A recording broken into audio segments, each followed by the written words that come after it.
Donc voilà, avec la batterie, en fait, ça donne rien du tout. Elle est trop vieille, je pense, elle est trop oxydée, bouchée. Donc j'ai tenté une petite expérience avec 3 pots de confiture. Dans le premier, j'ai de l'eau et de l'engrais. Dans le second, j'ai de l'eau et du bicarbonate de soude.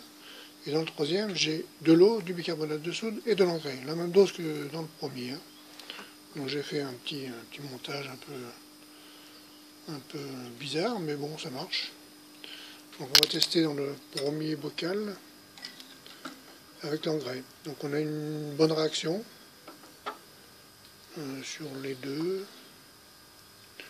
Et j'ai 4 ampères, un peu plus de 4 ampères au chargeur. Voilà, donc on va passer au bicarbonate de soude. Bicarbonate de soude, on a une réaction un peu similaire, hein. Je ne sais pas si on voit bien sur la vidéo. Un peu similaire à la première. En revanche, on a beaucoup moins d'intensité. On se retrouve à 1 ampère seulement. Et la troisième, le mélange engrais et bicarbonate de soude. Là, l'eau est moins claire, donc on voit moins bien la réaction, mais elle est beaucoup plus forte. Et l'intensité aussi, je suis à 6 ampères.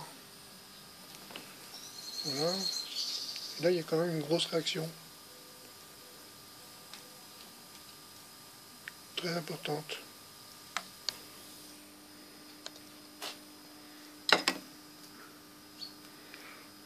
Alors, comme l'eau est plus foncée, en fait, du mélange, on voit moins bien la réaction. Bon, tout ça n'est pas très scientifique, mais ça donne quand même un élément de comparaison. C'est vrai qu'avec l'engrais, toute seule, on a quand même une réaction.